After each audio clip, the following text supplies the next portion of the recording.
Hello and welcome to the Fellowship Phase, an Adventures in Middle-earth podcast. I'm Josh and that's Callum. We're going to give you inside information on how to find your own path through Tolkien's world.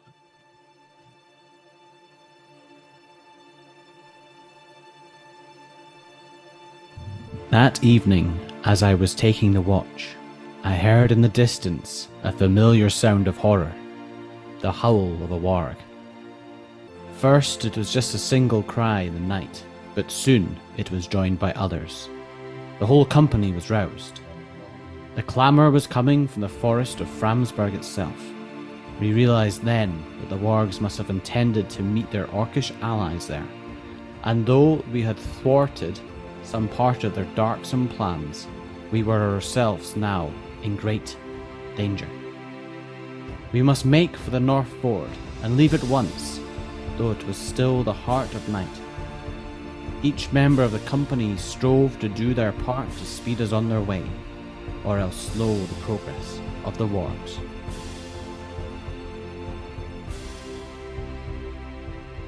Hello, Callum. Hello, Josh. How are you? I'm feeling very excited to record another episode. We're coming back after a hiatus. It has been something of a hiatus. We've both been exceptionally busy, but ready to dive back into RP discussion. Yes. I'm looking forward to it. Yes. And I was reading some more from Torvald's journal there, played by James, which has been such a great aid to coming back to this many years later and remember what we actually did and said. And he is recounting the moment we've left off from the last episode of the podcast where we left the company as they retreated from Framsburg, or the city of the Eotheod. And we're rejoining the second part of that adventure to say what happened next.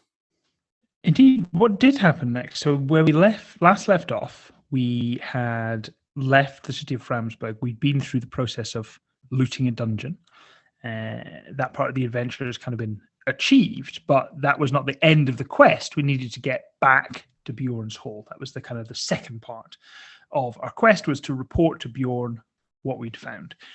And kind of baked into that is the fact that we, or at least one of us, needed to survive to get back to Bjorn's Hall to deliver the information. Otherwise, what we'd learned wouldn't be of any great value.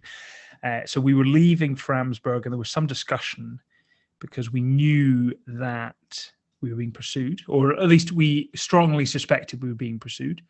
And there was some discussion about whether or not we were going to go to a nearby hideaway that Stuart's character Runan knew about, the hidden dwarf house, and he confided in my character Theodric about whether we could go there or whether we would be better to head directly back to the ford where we'd had a combat encounter, and then to Bjorn's Hall.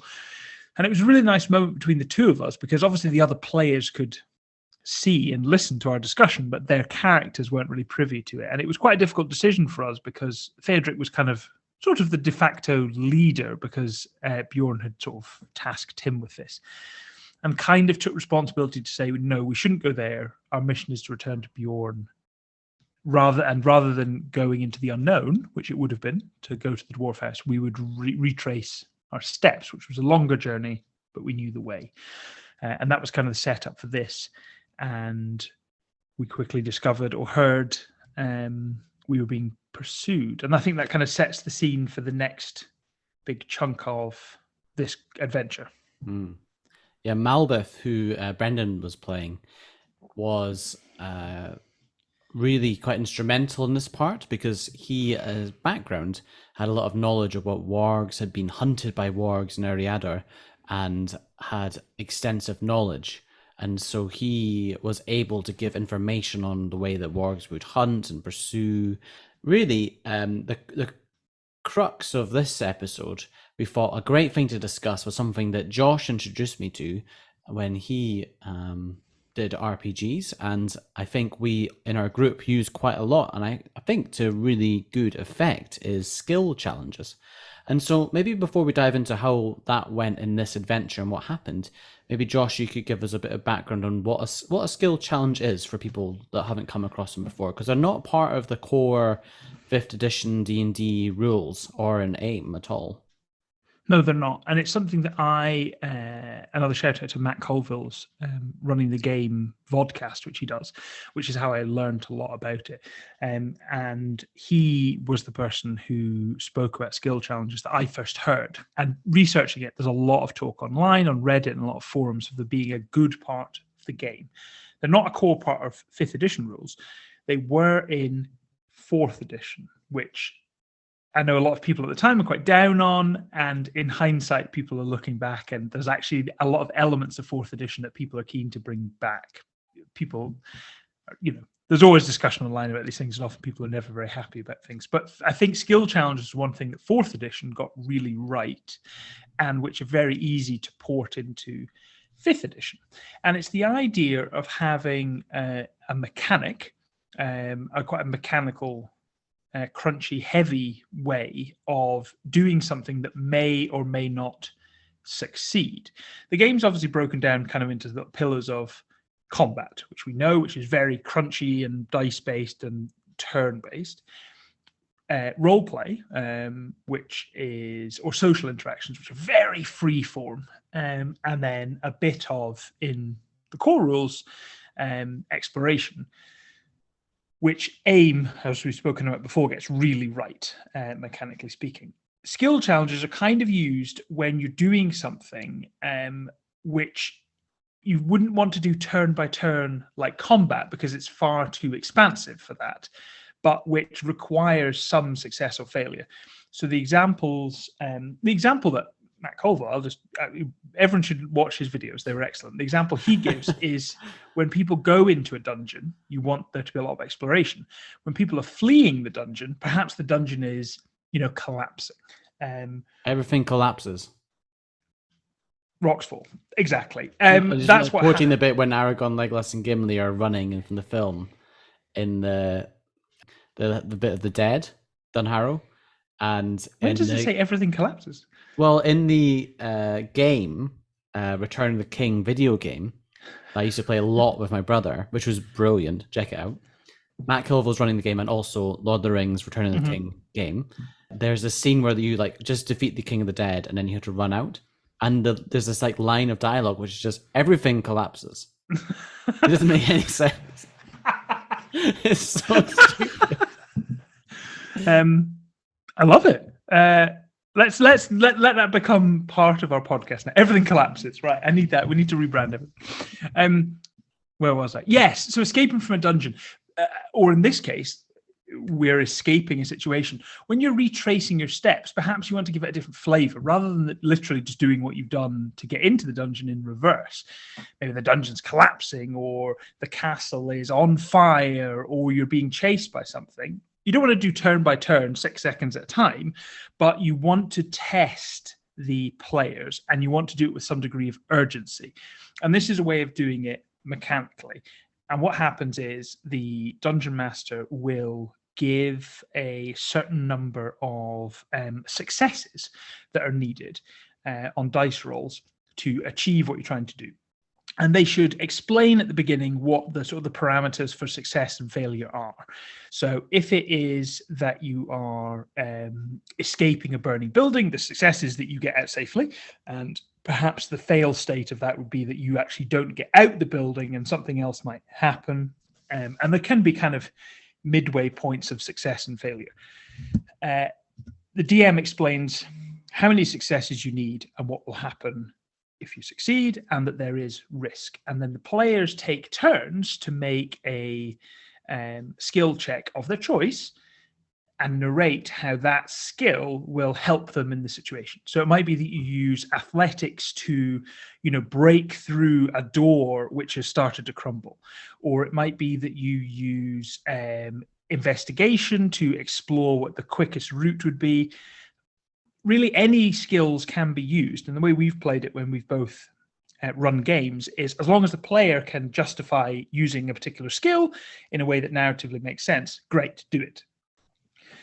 There's a DC, which we normally, when we're running the game, explain what that DC is to meet. So the players kind of keep track of their successes and failures.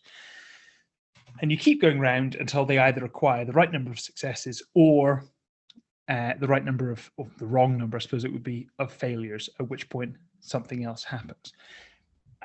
I think one of the reasons it's not always universally popular is it does kind of require lifting the screen a bit, because you do talk about the numbers. The DC, you explain what it is, you do track the numbers. It makes it a bit more gamey than some roleplay things often are.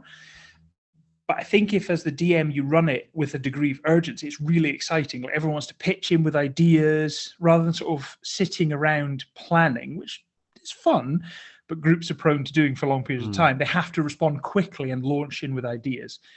And then normally what we do, narrating it, is narrate it kind of like a sort of a montage. Like, you can do it over a much longer period of time than a combat, potentially several minutes or even several hours. Or you could even do it over several days if the challenge was like an exploration level thing. I really like it. We've used it to good effect in different games. And I think the situation we have in front of us, which we can run through, is probably a great example of when to use it and how to do it.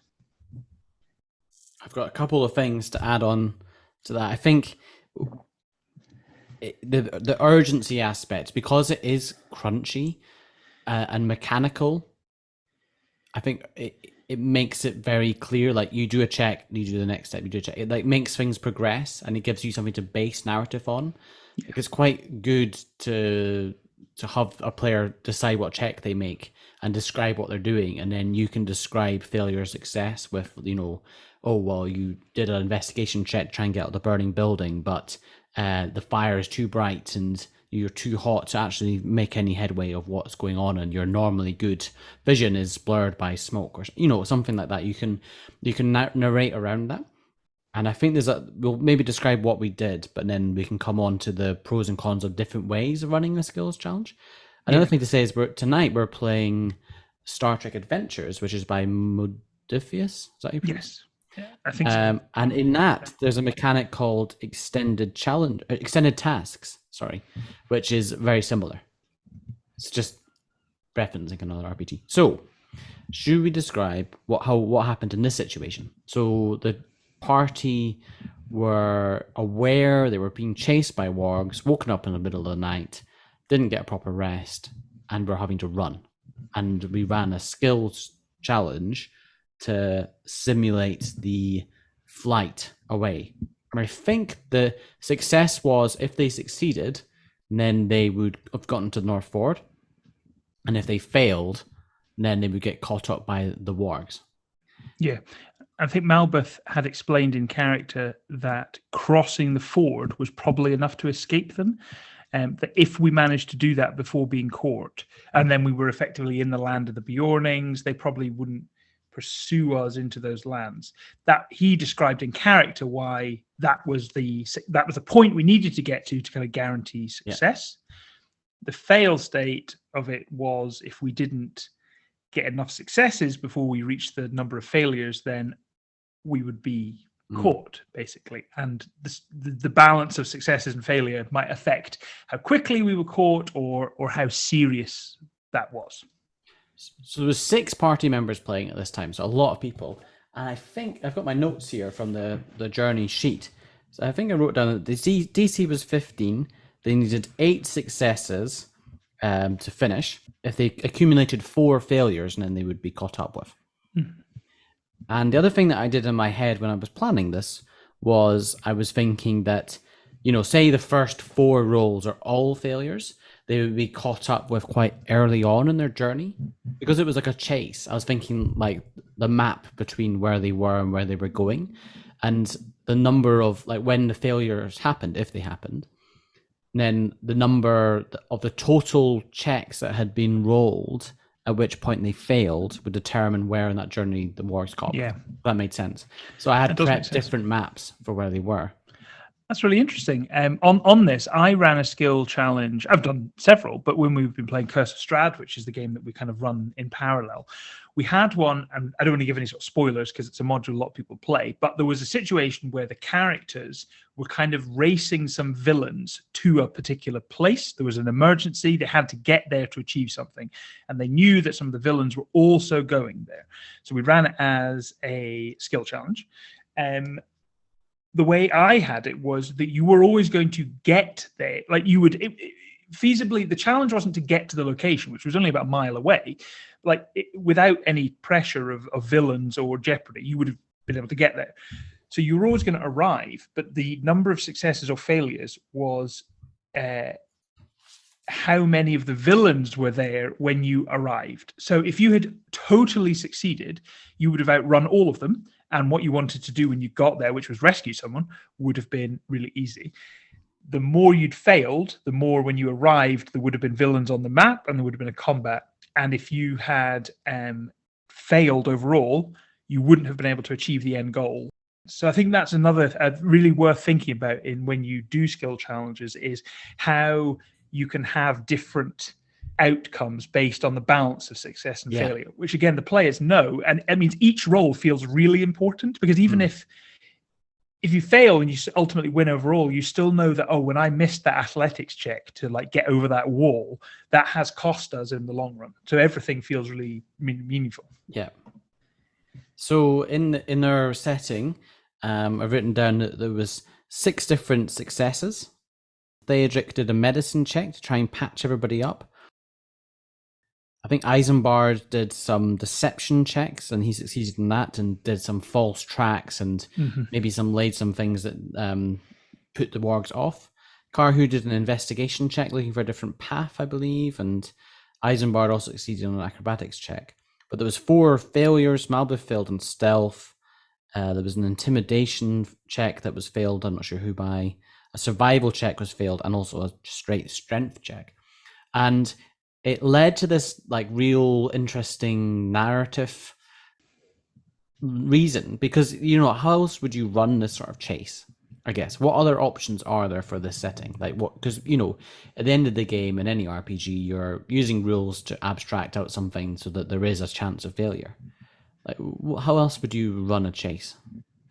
I suppose on the most extreme sense, and I don't advocate this at all, is that you, the DM, or the lawmaster, the LM in this case, could just decide whether we're going to get caught or not. Yes, that's one option. It would be DM fiat, and I don't think players would find it very enjoyable, because it would kind of be like, well, it's a bit inevitable what happens. So that's one extreme.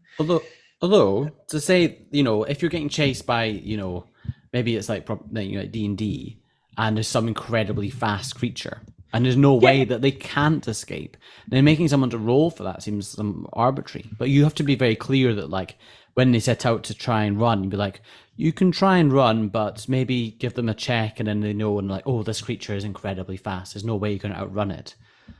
So there's still some player agency, like, well, we're never going to be able to outrun it, so let's just prepare to fight here. Yes, absolutely, that's fine. And that is still grounded in the rules, because that is that the creature that's chasing is fundamentally is faster. So if they don't do anything, they will get caught. The Dungeons Master Guide for the core rules does have stuff about chases in it, mechanically, which works with a series of effectively constitution checks to see if you can maintain a chase. Now, we've used that as well. I think that works when you're doing a combat and someone runs away from the combat. So you're in a turn-based situation and they're trying to get away. We should talk about that some other time. So that works then, I think, but I don't think it would work in this situation to zoom into that level of quite granular rules where you take 6-second turns and roll constitution checks to see if you can basically keep running. Wouldn't have worked with this, because this was effectively an entire, I think, about a day's worth of travel that we were doing. Yeah. So we weren't like sprinting. We were trying to move quickly over a long period of time, which meant that, I think doing constitution checks wouldn't quite have made sense. I imagine it's similar to this, you know, the part where Legolas, Gimli, and Aragorn, the 3 hunters, are chasing down the Uruk-hai, trying to retrieve the hobbits. You know, that's the example there. And, you know, if we did a skill challenge there, you know, Aragorn puts his ear to the ground. You know, there's something in skill challenges. Is this right? In 4th edition, where like if you use a spell slot, you can automatically succeed, or is that something that you've added in? What I have to say is, my knowledge of skill challenges comes through not reading 4th edition rules, but from other people who have used 4th edition rules and 5th edition. And a common rule, which Matt Colville talks about and other people do as well, is if you use a spell slot, so not cantrip, but if you spend a spell slot in other words, a resource, you can guarantee a success as long as the spell makes sense in the situation. Like you need to use a spell that makes sense. So I think it can be up to the people running the game to say, if you're going to spend a resource, now there aren't really spells in Adventures Middle-earth, but a lot of characters do have, one or two use abilities. If someone's going to use one of those, you could say you can use it, and that will guarantee you one of your successes, because the flip side is they have spent a resource. So Aragon uses his what's it called again? Rumors of the Earth, I think it is. Yeah, so Aragon uses that. Maybe that automatically guarantees him success. Legolas uses a perception check. What do your elf eyes see? And it succeeds on that. I think the other thing which is worth mentioning, which I think is why skill challenges are a great way of doing a chase or similar kind of montage type situations, is the game is most fun for players when they get to do the things they're good at. Like we've talked about this a lot, that you want to reward people for doing the things they're good at, and they should be able to enjoy it. And with a skill challenge, it's up to the player to suggest the skill they're going to use, which allows players to try and be like, well, I'm looking at my character sheet. As Theodric, I was a scholar. I wasn't particularly athletic or anything. Like, just running didn't make sense, but I was really good at medicine. So I thought it came round, I was going to be able to pick something. Medicine. How am I going to be able to use medicine in a chase situation? And I thought, well, we've had a tough combat. Maybe on the fly, I can do some sort of triaging and bandaging people up and giving them herbs and figuring out, how well people are doing. And I rolled well, and you allowed that as an example. Carr, who, for instance, as a slayer and a strong Bjorning, he would want to be using athletics or strength and it lets people have a moment in the spotlight doing the things they're good at mostly. It's great. Thinking of other examples, so how else could you run it? So you've got a skills challenge, the DM could just decide. One other thing I think is worth mentioning as a detractor for skill challenges, which sometimes I felt more as a player, is that you have to be careful that if you abstract things out too much, do you remove some of the abilities that player characters have? Now, in AiME, this might not be as relevant, but sometimes in D&D, so say you've got a character who, has a higher move speed, or has some ability that allows them to do something quicker, or, has a ridiculous strength. And then if you abstract it down to a skill challenge, you don't want the player to be left thinking, oh, well, if this had been done more mechanically, like, round by round, then I definitely would have succeeded.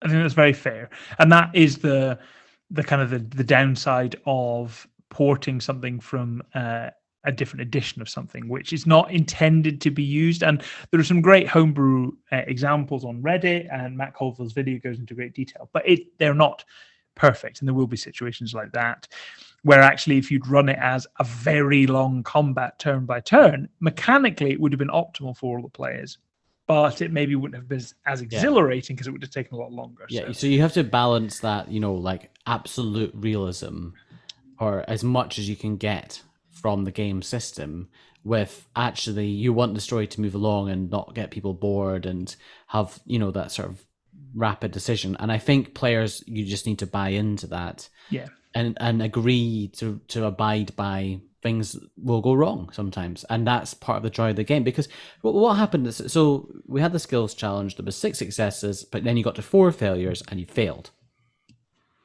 In inverted commas, so the wargs caught up. And yeah. You also did a really good job of, like, we didn't just roll dice and there was no narrative. You did a really good job with each dice roll, both describing the success or failure of the roll, but then kind of zooming out a bit to sort of say, if we were failing, like, we could hear them coming closer, or if we were succeeding, the feeling that maybe we were losing them. And it meant when we got to the point where we accumulated 4 failures, we really had the sense they were right behind us and they caught up with us. And that was really good. They felt like there was this real time pressure coming with it. Yeah, I think leading up to this, one of the checks, or maybe it was an ability, had led to you finding like the shortcut, the hidden path. Maybe it was the investigation check. And so you were off this like slight angle off the main road. And then I described the narrative as, they were right on your heels. and they were, you come up this forested area and you saw these cliffs ahead of you, and there was this narrow pass that went up, and there was cliffs on either side. So it was a sort of choke point. And then with the lights from your torches, you could see just behind you this pack of wargs emerging from the forest. And then that was where we ended the session. It was a sort of cliffhanger ending. And then the WhatsApp group for the next week was like, all these plans are coming out. And we abstracted that out to saying that, you would have on the journey been planning how you would have dealt with them if they had caught up with you. How did that feel, that moment as a player? So I think it was, I'd certainly described these wargs, and you were quite, the party had been through some combats and weren't at full strength.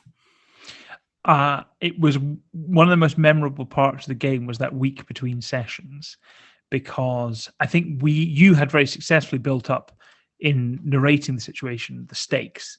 We were fleeing from enemies, and the reason we were fleeing was we got the sense from the way Malbeth had described them that there was no way that we would be able to take on a pack of wargs, particularly when we were injured, and there was urgency that we had to deliver this information home. So the stakes were high. Doing the skill challenge, and I think this is a real strength of it, keeps the stakes high. It feels like you're moving forward. Whether you're sort of failing forward or succeeding forward, it still feels like you're moving forward, which I think is really important. You're moving towards something changing. We were really quite nervous. And I remember the energy of us rolling, like we were looking around and people were diving in with what they could do in suggestions. And there was a little bit of tension as people were kind of like, no, we should do this, we should do that, all of which we could imagine us on this tense journey having. You stopped at a perfect moment for the story as a cliffhanger. I think it probably was a perfect moment for you as the DM. I've been there as well, when you think, I actually need to prep quite a lot. Yes. So, let's have a cliffhanger. Yeah, literally a cliffhanger, because there was a cliff involved. I think I'm often in two minds about stopping right before combat, because I sometimes think if you do, and then you have a week or however long between your sessions, it gives the players a chance to really plan optimally what they want to do, which can be fun, but I think sometimes removes some of the energy of in the moment, you don't necessarily make the most optimal decision, but you maybe make a decision that makes sense to your character. So sometimes I'm a bit on the fence.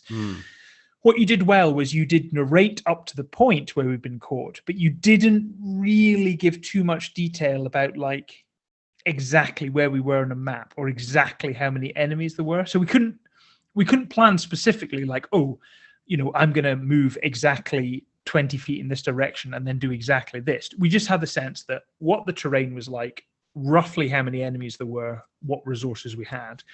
And that week in our WhatsApp group chat was just panicked questions and thoughts, what can we do? Can we do this? What's the best plan? I really enjoyed it. I also enjoyed it because you were obviously in the chat, and I know you were prepping the combat at the same time, so it probably helped your sense of prep, getting a sense of what we wanted to do. But it was a real cliffhanger, and I was so excited. I thought we were all just going to die. I thought there's no way we're going to overcome the situation. In my head, it'd been built up to, this is just going to be this tragic last stand. It could have gone a lot worse, the combat. I think there's a whole discussion in there about terrain in combat and what's given in the Lore Master's Guide, and cliffs, narrow choke points, and how that really is the core of combat and difficulty in this game. Yes, in a way totally that agree. Isn't in other games where you can fly or have crazy abilities.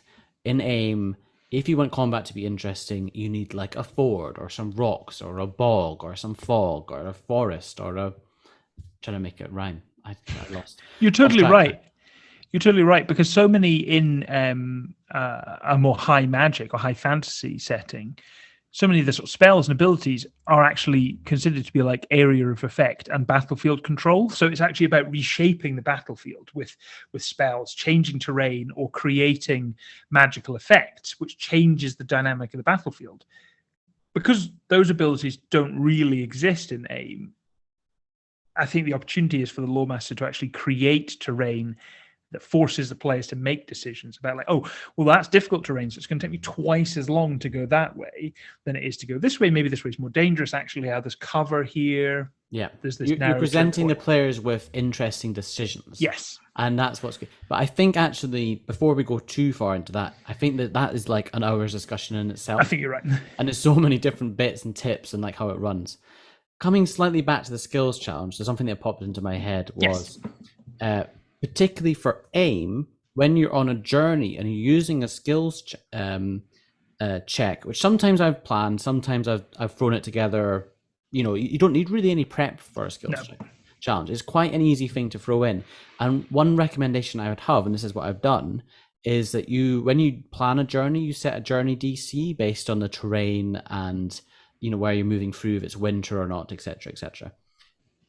That's always the DC I use for the skills challenge. Oh, great. That's really good. Makes it really easy. And I think that, you know, you said about being very open with how you're running it. And, you know, there's some discussion about that in games where you say, if you're open with how the rules and mechanics work, it make it very clear because you are abstracting something.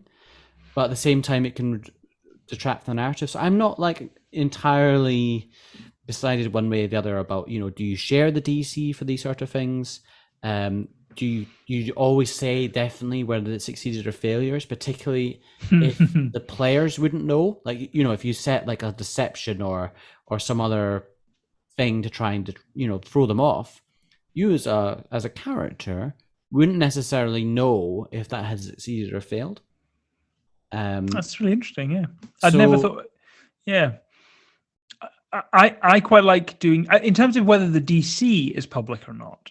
I really don't have a strong view one way or another. Although, much like armor class, I suppose if you hide it from the players, but you do tell them whether it's success or failure, they will over time be able to figure out what the DC is. And you don't really want them to all be sitting there just constantly trying to figure out what the DC or the armor class is. But the flip side to that is if you just tell people, oh, you meet a knight, their armor class is 18. You know, what?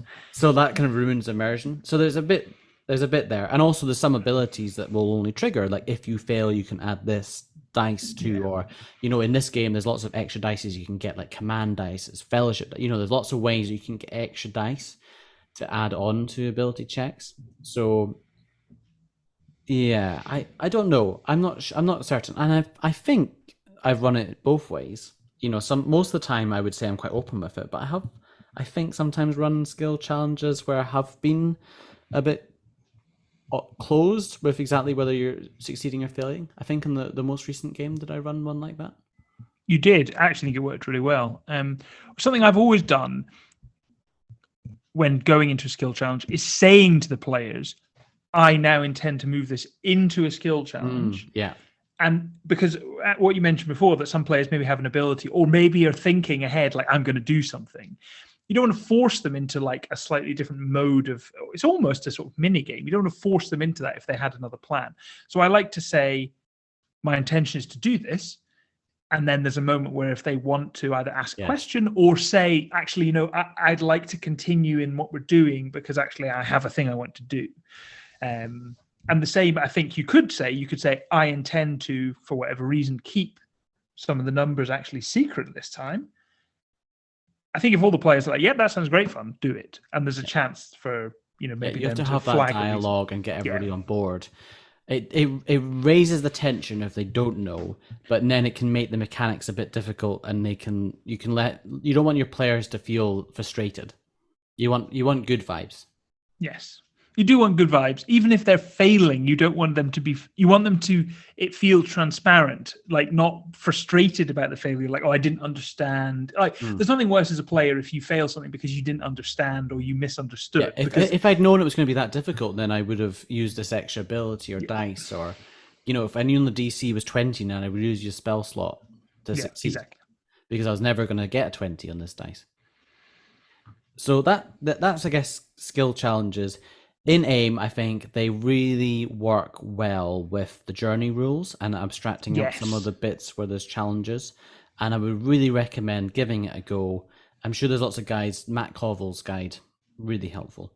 I would really recommend watching the video. Coming back to our game here. So, caught up by the wargs. You're at a narrow cliff edge. Maybe we should just run through quickly what happened and what happened after that. Yeah, absolutely. So we were caught sort of at the edge of a sort of wooded area, and then there was a sort of a gully with cliffs, well, not cliffs, like rocky areas on each side, and there was this narrow path. And the chat we'd had over the week had kind of been, and we had torches, and it was night, and we already knew from our experience that wargs didn't like fire, and that there were mechanics around basically using fire to give them disadvantage if they attacked. So we knew the importance of that. Another good example of using a kind of an environmental effect. And so I think what we decided was we were going to kind of get ourselves into the narrow gully with torches at the front to basically prevent the wargs from surrounding us, and that some of us would try and use ranged weapons while we fended them off. And I think a couple of us, and we discussed this afterwards, had, although we didn't discuss it as a group, had decided if things went badly, they were prepared to sacrifice themselves to let the rest of the group get away, on the basis that it was important that at least someone got away.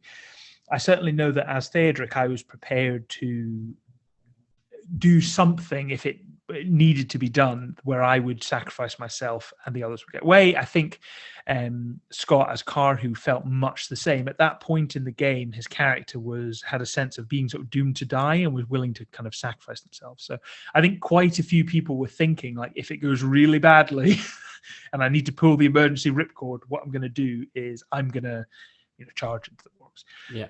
The battle started, and I remember quite quickly something that you did, which was great, which kind of changed the dynamic, was that the wargs kind of climbed up the rocky slopes, like they basically jumped up, which we, I think, had just, maybe this is something about planning, is we'd almost just been like, well, that's not going to happen, and had kind of ignored it. And as soon as it happened, we were like, well, that seemed inevitable. Like these huge athletic creatures jumped up these rocky escarpments and surrounded us. And that quickly changed the dynamic. We did get away, I think, through good planning and the use of the torches.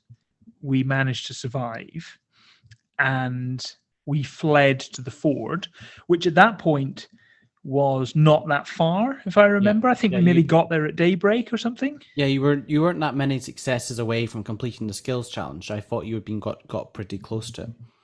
And we got there, and it was still an eventful moment at the ford, which happened. Yes, when they'd come across the ford the first time, they fought some what were labeled as bandits, and I think one of the people there had survived, and they had this interesting interaction with this man who had been left behind. They'd killed all his compatriots, and were trying to talk him down. And Frederick, in particular, spent a lot of time trying to convince this person, like, look, there's a bigger threat coming. The wargs are coming. They're going to kill you. They're going to kill us. We need to get across this ford. Couldn't be talked down. And so there was this sort of, do we try and stave this guy? Do we talk to him? Do we fight him? There was a real sort of conundrum there. And eventually, I think you just decided, like, Karhu just fought him and everyone else got across the ford. And it was quite tense because the wargs arrived. There was a chase across the ford. Getting across the ford, again, terrain. So there was mechanics about that in terms of, like, having to take strength checks to get across. If you failed, you might get swept away. And then the wargs were coming across, and that was sort of defensible position, holding barricades, shooting arrows. And then a lot of the wargs hadn't been killed. I think what had happened was that you'd set up a barricade in that narrow escarpment with fire. And a lot of the wargs I had tried to climb up the cliffs and rolled terribly on all the checks, and they kept falling and injuring themselves. So they'd gone around a different way eventually, the wargs. So yeah, it was quite a difficult combat for you all, I think. It was, and it was interesting doing combat on the same map we've already talked about how good the Ford map was, having sort of environmental effects. It was fun then doing that in reverse, because we needed to get back across the Ford and fighting different types of enemies with a different plan. And I think it was great because for you could use the resource you already had. And for us, it was a totally different battle, even though it was in exactly the same location, and that was really fun. And it was also fun that it felt like our successes and failures in the skill challenge, and then our plan in the gully fight, all of that contributed to how many wargs we fought at the ford, how injured they were, which turn they arrived on, how injured we were. It felt like the situation we were in was entirely of our own making. for good and bad. Like some things were good and some things were bad. And some things I thought I wish we'd done this differently. But that's always a good thing. I think it means that all the decisions have value and are meaningful. Yes, I really enjoyed that part of the combat. The end of it was there was this larger warg werewolf creature who came and attacked, and it looked certain that everyone was going to die. I think. In fact, I'm pretty sure one of the characters got on the pony and fled in order that someone would survive. Yeah. And then at that point, what happened? Do you remember? I do remember. At that point, Bjorn arrived in his bear form. And there was this kind of titanic, like almost like kaiju clash between this werewolf and Bjorn, which although we were on the battlefield, we didn't really participate in. And you narrated these two beings who were obviously much more powerful than we were fighting each other. And it was awesome. It was really dramatic.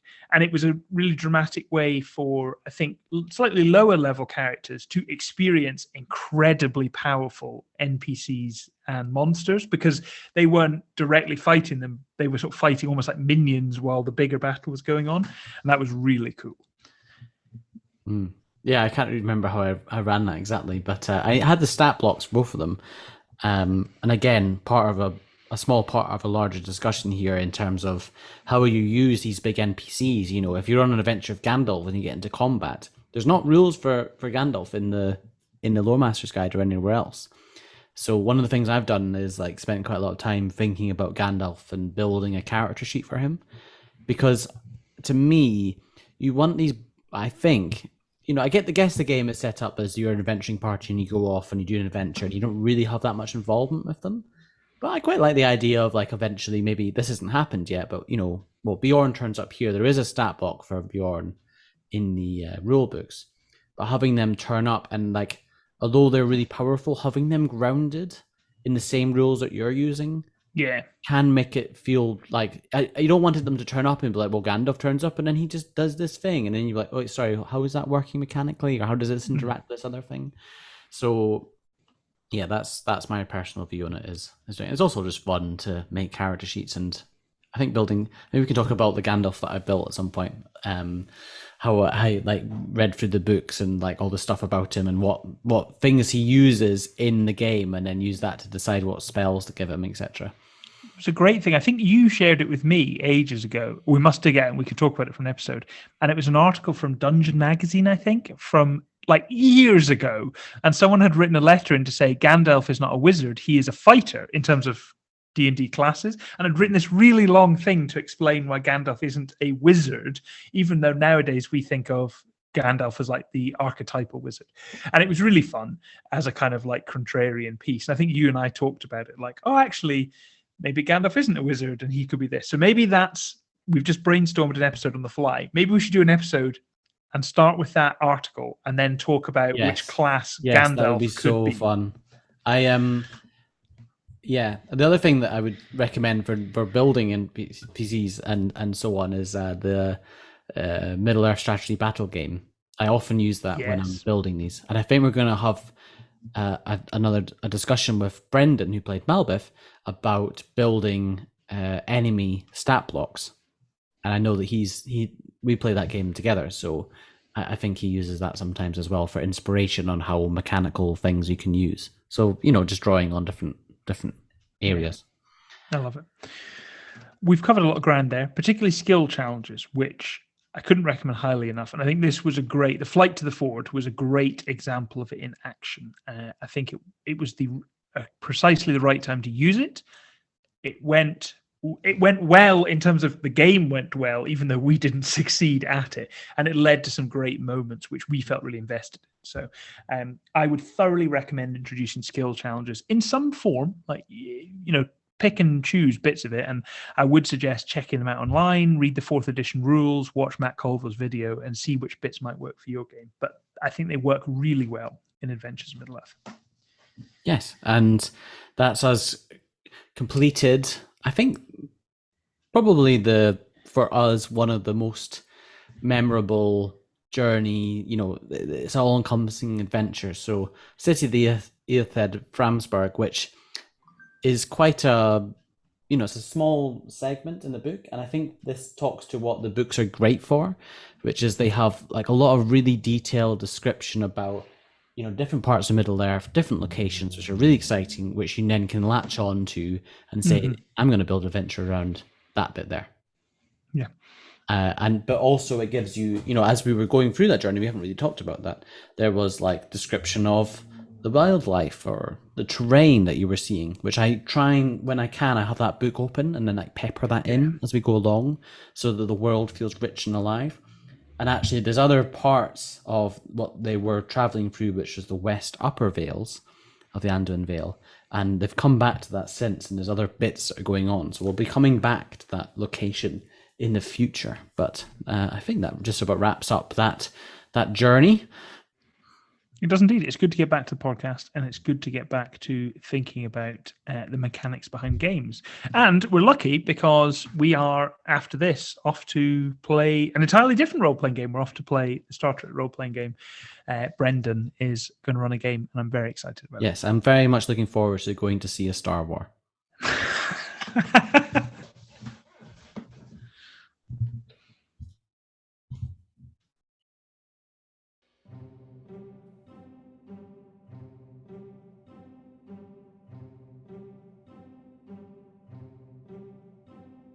No emails except on party business.